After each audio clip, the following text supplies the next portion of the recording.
My name is James Mankey. I am originally from Kamloops, BC, and I started sea kayaking seriously about a year and a half ago. Got very deep into it. My first focus was very much on learning how to roll so that I would feel comfortable in rough water situations.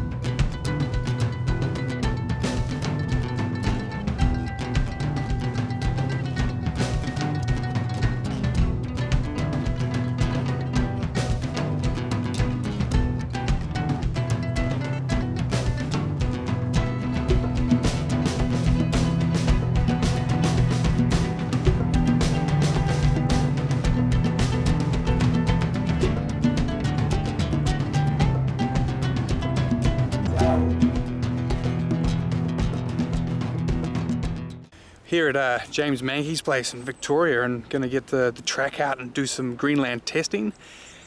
James is relatively new to the kayaking world, but he's also a very solid boater, learned very quickly, addicted to the sport, into it. So I think he's a great person to sort of involve with the TRAK here and see how it goes with rolling and that sort of more advanced paddling technique.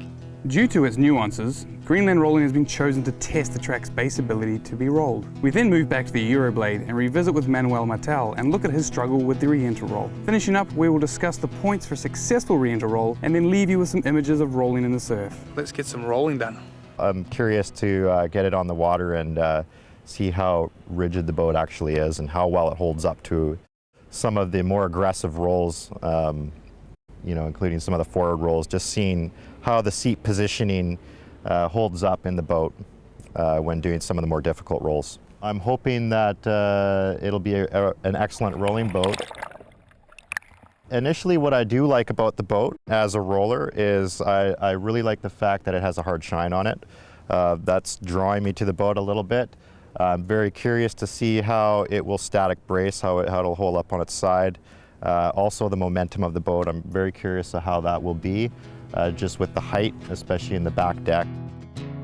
I was impressed by how agile James was with the TRAK. And though not a specialised Greenland boat, the TRAK seemed to just embrace its ancestry.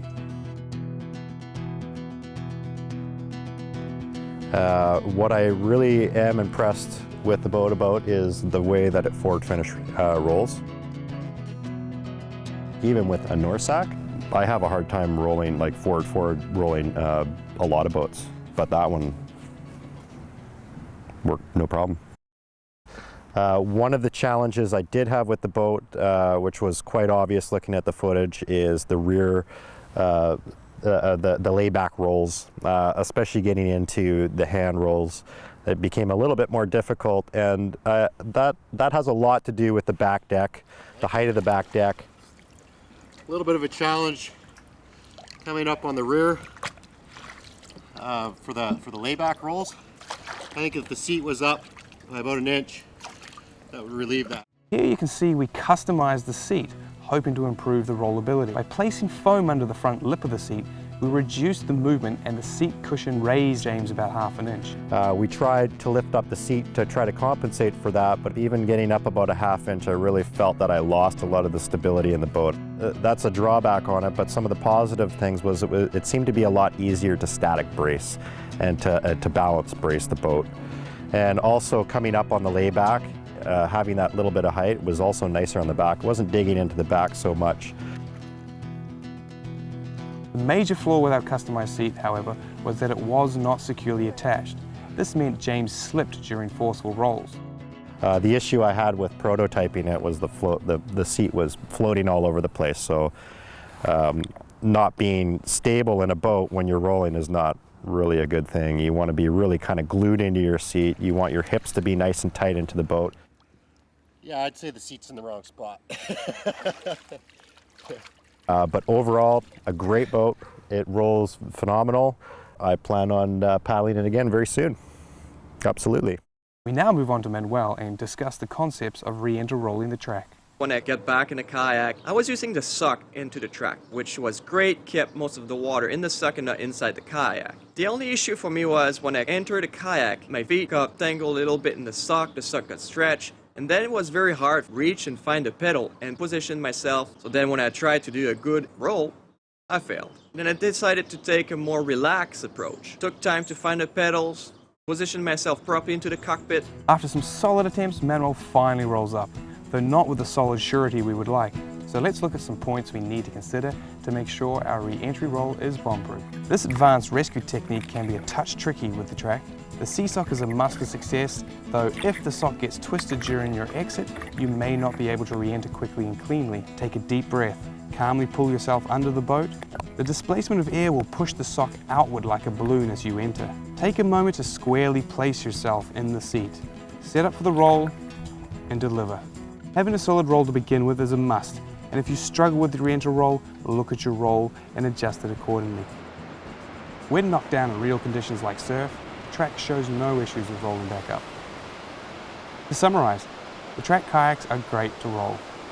The customized seat can be key to letting you do hand rolls and advanced Greenland rolls. The customized seat needs to be attached securely into the boat to avoid surprises. The re-enter roll needs to be practiced, and you need to get used to the quirks of the C-sock. Again, the C-sock has proven itself as an important safety must for advanced kayaking with the TRAK. It is, however, your personal skills, as with any sport, that limits you, so practice. By all means, I would consider packing it up and throwing it on a plane and taking it with me.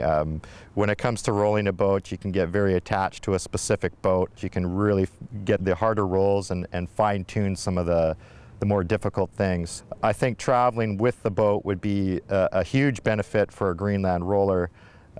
You know, having a three-piece paddle, for example, that's definitely one benefit. If there was a boat to go with that, that's the complete package. So now we're feeling confident with the TRAK, let's get out and really see where we can go with this boat. Coming episodes, we will cover multi-day tripping, international travel, and we will explore more rough water situations. So stay tuned until then.